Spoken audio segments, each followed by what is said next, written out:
What up, y'all? This your boy Pharaoh 4220. I'm over here on I-64, headed towards St. Louis.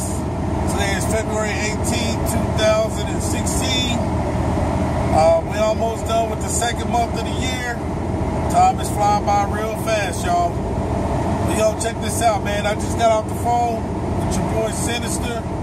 Me and him had a nice little conversation, you know. And really, I was talking to him about videos, you know, the type of videos that, you know, I should be making, because I feel like sometimes that I'm not doing you guys any good justice. You know, I'm talking to you about what I do in my truck, but I don't talk to you about what you should do in your truck. You know, number one thing is you need to learn how to do the job. You know what I'm saying? You need to learn how to do the job by, when you get into the companies, before you sign on with these companies, you need to be asking questions like, you know, what's my deadhead pay? What's my loaded miles pay? What's my detention pay? When does detention kick in? When does layover kick in? How much is layover pay? You know, where am I getting my PMs done at? You know, how often am I getting my PMs done? How do I trip plan? How do I post trip? You know what I'm saying? How do I pre-trip? How do I do my fueling? How do I do, you know, my time management? You know what I'm saying? How do I run these electronic logs? You know what I'm saying? There's a lot of these questions out here that we need to ask before you sign on to a company. You need to ask them also, what's the frequency of my pay? When am I getting paid? What's the cutoff date? You know, if I'm running Tuesday to Monday, I got to have all my trips turned in on Monday. When am I getting paid? By Friday or Thursday? Do I get paid per trip? Do I get paid per mile? Do I get paid per load? You know, am I getting paid cents per mile? Or am I getting paid percentage? You know, a lot of these questions that you guys need to be asking before you sign on with the company. And then once you sign on with a company, give them time. Give them time to get you together. You know, these people are jumping, you're flipping, flopping around from company to company. It's not going to help you out. The only thing it's going to do is going to mess up your reputation. It's going to mess up your reputation. Do your research before you get committed to a company. Okay? Do your research. You know, check out what trucks they got. Check out where their freight lanes are. Find out how many miles they average per week. You know, what their paychecks are like. Anybody can tell you we average 3,200 miles a week. Anybody can tell you we average 2,400 miles a week. The thing that you want to do is you want to go online. Look at some of these reviews. Don't take them personal, because some of these people that are putting these reviews on there have had a bad taste in their mouth. They wasn't doing what they were supposed to do, and the company let them go, and so then they want to go and badmouth the company when it's really not the company's fault. It's their fault because they didn't do the job right. This is a job, just like any other job out there in the world. If you don't come prepared to do the job properly, who you gonna blame? If you didn't prepare yourself, you gotta prepare yourself. You're applying for a job. That job turns into a career if you're doing it properly. If you're not doing it properly, all it is to you is a job. Because what you're doing is you're waiting for the next paycheck. That's all you're doing. You're waiting on the next paycheck. If you want to advance yourself in this industry, you got to be able to transition. Transition from a company driver to a lease operator or an owner operator. There's nothing in writing that says you have to be a lease operator. A lot of people will tell you right now they won't never lease a truck because it doesn't make any money. Well, I beg to differ a little bit. Sometimes they're right. It depends on if it's a lease purchase or if it's just a lease. If you're never going to own the equipment, I would never do it. Right. I wouldn't do it. I did it one time, and I didn't like it, and that was because I was never going to own the equipment. It was already in my head to fail. because I already had it in make the money I needed to make to save up my money to buy me a truck. So sometimes mentally we do it to ourselves. Sometimes we do it to ourselves. And that's what hurts right there.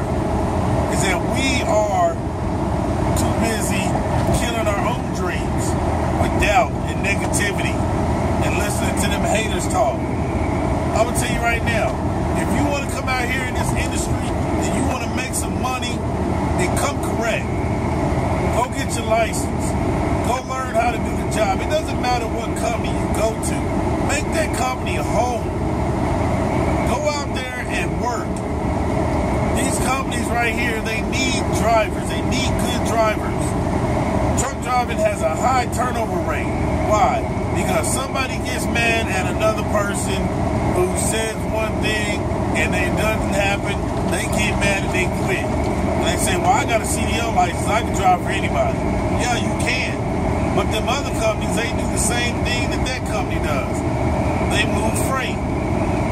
Now, if you're not picking your own loads, you have no control over the freight that they're moving. So the only thing you can do is just move the freight. I always wonder why people always say that they tell their dispatchers what to do, or they tell their dispatchers what loads they're going to take and what loads they're not going to take. When in reality, you have no control over that. You know, you can tell your dispatcher, hey man, I'm not going into New York. Okay, they may not let you go into New York, but if you tell them, hey man, there's a load going to Oklahoma, I ain't taking that over there. I guarantee you'll be sitting around somewhere for a long period of time, because then they're not going to find no loads for you. And what are they doing? They're going to blacklist you. And when they blacklist you, that means you're not going to be able to get no kind of work with that company or the next company. Because especially if you're leasing, they're going to put your name out there, and all the agents know each other. They all know each other. They do this all the time. They talk to each other all the time. Hey, this guy right here, he's a bad guy to work with. Don't give him no freight. He's got a bad attitude. Now you call up trying to get freight, first thing they're gonna say, oh man, I ain't got nothing right now.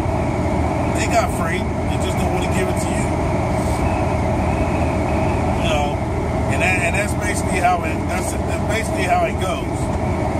You know, but a lot of these companies out here, they're good companies, man. It's a job. Take the job, make the money. You know what I'm saying?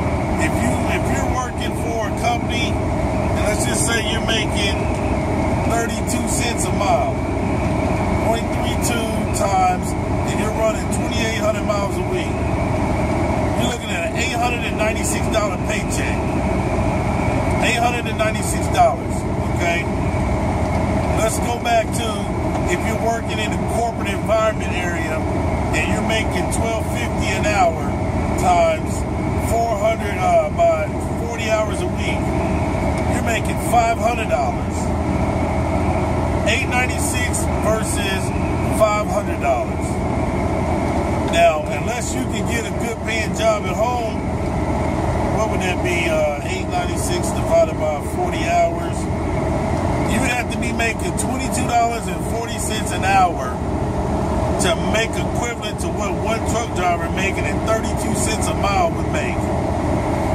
Okay? I mean, that's honest God truth. I'm not lying to you. Numbers don't lie. Multiply them up and find out. You know what I'm saying? You making 32 cents a mile. You putting up 2,800 miles. You know what I'm saying? That's $896. 2,800 miles divided by 10 hours a day. Actually, take that back. 2,800 miles divided by, let's just say 5 days. That's 560 miles per day of driving. 560 miles a day per driving. You can drive 560 miles a day. You can drive that in 10 hours. Because that's at an average of 56 miles per hour. 56 miles per hour. And you can make that every day, all day.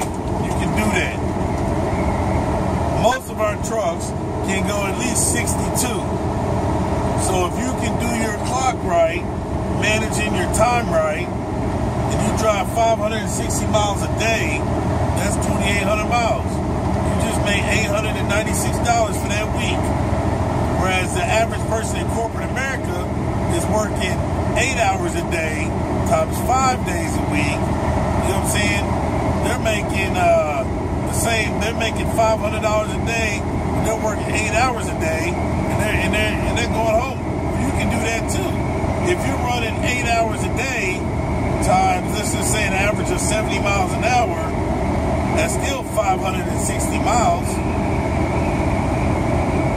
My truck goes 75, I go 70 all day.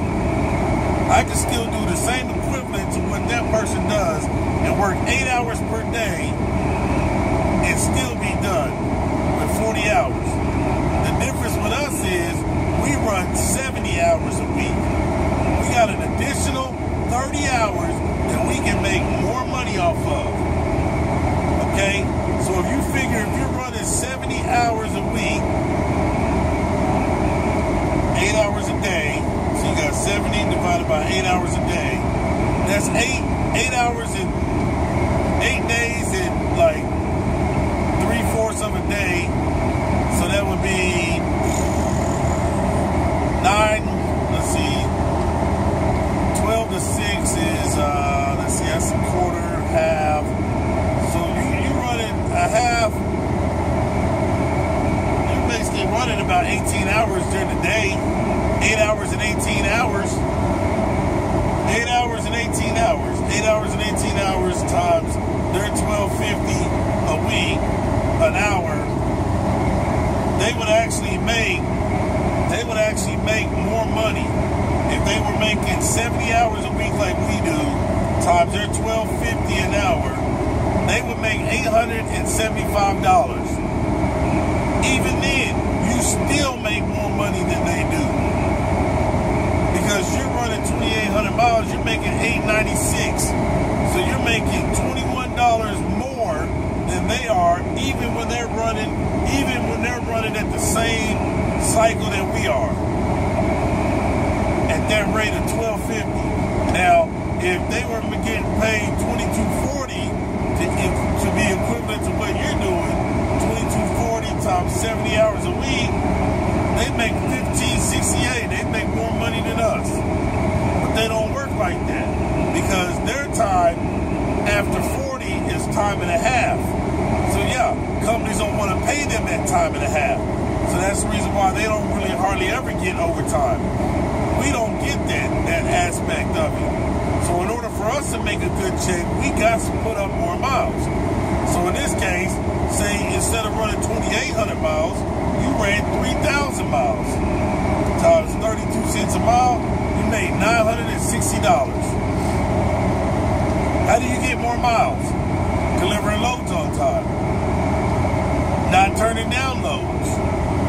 If they give you a load that's going from point A to point B, take it. Any miles is good miles. Take it. And then once you get going, call them up and say, hey man, remember I did you that favor, man? You got anything long? You got any long hauls coming up? Oh yeah, man, I got a load going from Georgia out to New Mexico. You're interested in it? Yeah, okay, cool. And when you get out there to New Mexico, hey man, you got anything headed back towards Georgia or back up east? Yeah, we got a load leaving from Albuquerque going over to Pennsylvania. Oh yeah, definitely, I'll take it. And just run, man. Just run. Manage your time. Run. Do what you got to do. Make the money. Do the cutoff. You know what I'm saying? Get your cutoff down so that you know when you need to have these loads turned in. Once you get these loads turned in, and then you get paid, man. Stop taking out advance money. Stop taking out advance money. Shall I say it one more time? Stop taking out advance money. They give you these $100 a week for advance money because they want you to take that money out. Don't take that money out. Leave that money in your paycheck. If you need it, if you get in advance, don't get all of it. Just get like $30, $40. Make that last. You got to learn how to manage your money. Just because you get advance money don't mean you need to go there and eat steak all night. You know, perpetrating a fraud is not going to get you paid more money. The more money you take from them, the more money they're going to take out your check. You know, you work in a corporate environment, they don't give you no advance money. Why do you need advance money? Oh, because you're out here eating? Because you need some money to eat on? You know, I mean, okay, if you coming out here and you new and you don't have any money to get going, that's one thing. Another thing is prepare yourself. Go to the bank. Go talk to your bank. Sit down and talk to your bank. Ask your bank for a secured Visa card. I mean, how many weeks is out here? How many weeks you plan on running? If you want to run 4 or 5 weeks, you know what I'm saying? You're out here like that. If you think about it, there's some months that have 5 weeks in it. Okay? 5 weeks. So if them weeks are out there, then what you need to do is go to the bank and say, hey, I want to set up a secured Visa card that's going to put $500 on it. $500 on that secured Visa card. Don't use it all. Don't use all the money on that card. Don't be using that card for buying CBs and all that stuff. Don't do that. That card is for fuel. I mean, not fuel, excuse me, sorry, for food. That card is for food, for you over the road. That way you can pay that back at the end of the month. You know what I'm saying? If you get a card that's, you got $500 credit limit on there, right? $500 credit limit times 33%. You only want to use $166.50 throughout the month. So that means don't be out there spending $20 and $40 on food. You know what I'm saying? You can actually go out there and spend, you know, 10, 15, maybe $20 or whatever. If you're gonna buy you something to eat, stock up on your drinks.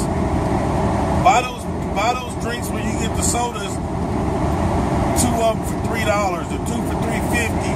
Go to Walmart and go out and buy you some sodas or some water. You know what I'm saying? In the bulk packages and slide them underneath your bunk. You go to McDonald's and buy you food off the dollar menu, chicken, maybe a hamburger or something during the daytime, but at nighttime, you go get you a real meal. You know what I'm saying? And then you put yourself on a budget so that at the end of the month, you can pay back that credit card. You pay the full balance back at the end of the month.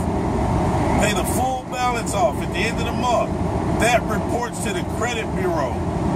The banks report that to the credit bureau. When they do that, that's building up your credit. Y'all hear me? That's building up your credit. When you build up your credit, now you can go to the bank and get a loan.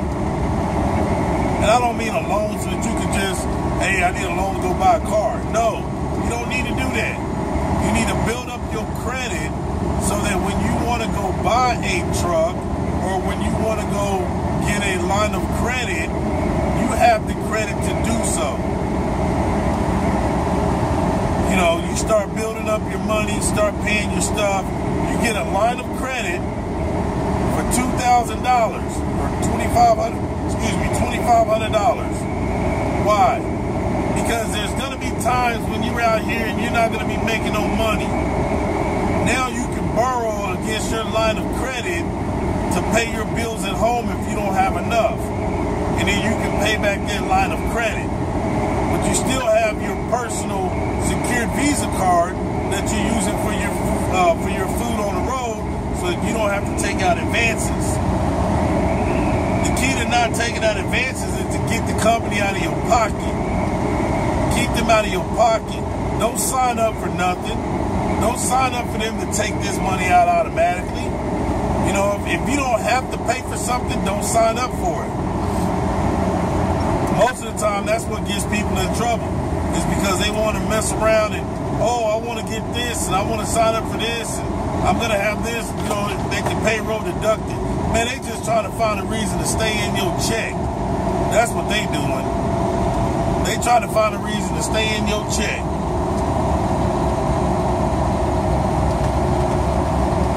And when they stay in your check, then that's what they gonna get. The money in your check. All day, every day.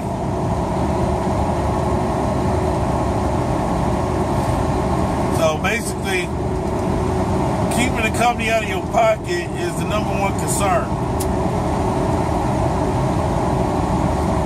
That's my #1 concern. I don't want the companies in my pocket at all. I want to pay for my own stuff myself, and I want to make my own money.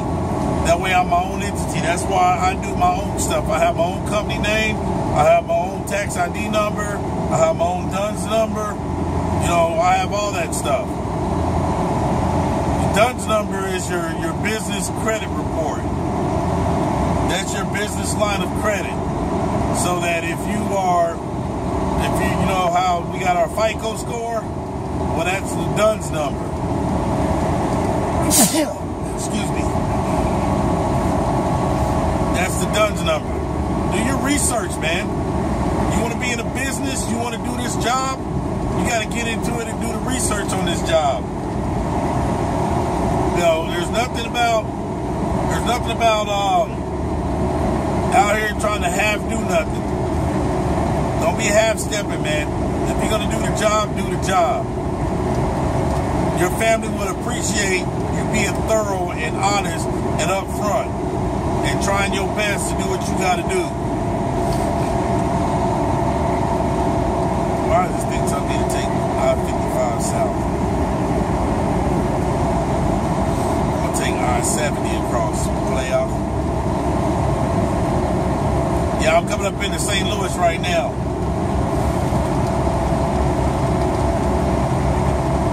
You know, image is everything. Your attitude is everything. How you look when you go to shippers and receivers and how you act accordingly as shippers and receivers will determine a lot of stuff. You know, if you get over there and you act the monkey, then you get over and act the monkey. You know what I'm saying? Then they gonna probably ban you on their property and you ain't gonna be able to pick up no freight. Be nice to them. Ask questions or whatever. I've had some places, man, where I ain't really get along with the people, but I didn't try to come in there with no attitude. I just came in there and asked questions, stated my point, went on about my business. I'll let them know that if I think something's not right, I'll let them know that it's not right. But there's a tactful way and a professional way of doing it. I've never really been banned to go anywhere, but I have chosen places where I will not go to no more. But there's a way of doing everything, etiquettes, you know.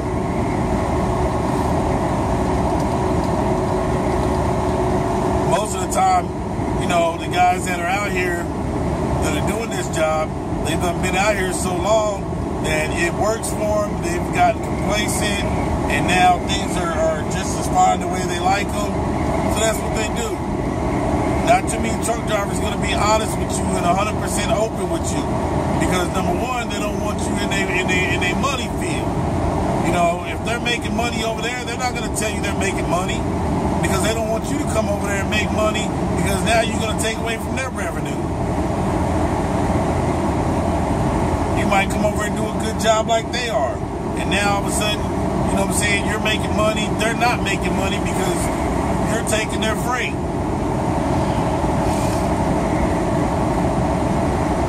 There's a lot of people that really feel that way. I know a few of them that feel that way.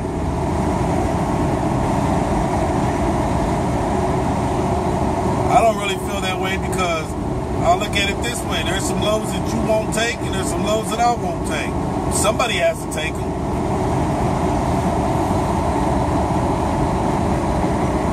Somebody has to take the loads. So, you know, I'd rather somebody else take the load than for them to try to make me take the load.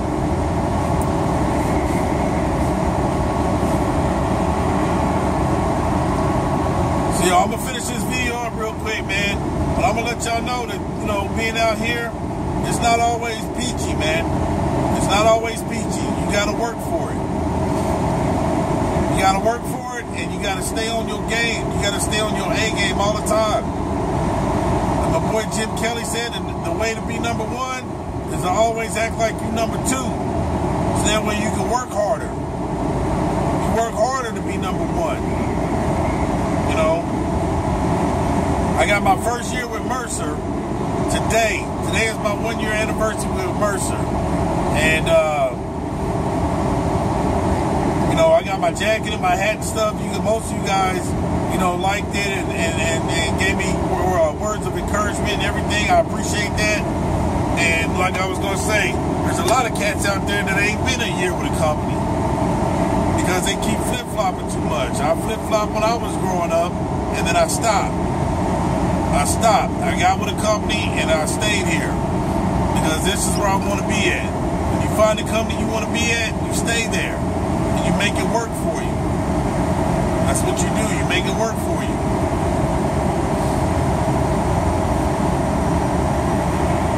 Yo, I'm going to get off here, man. Best of luck to everybody that's trying to do this. And like I said, if you have any questions or anything, don't hesitate to call me. Leave some comments down below the video. And let me know what you think.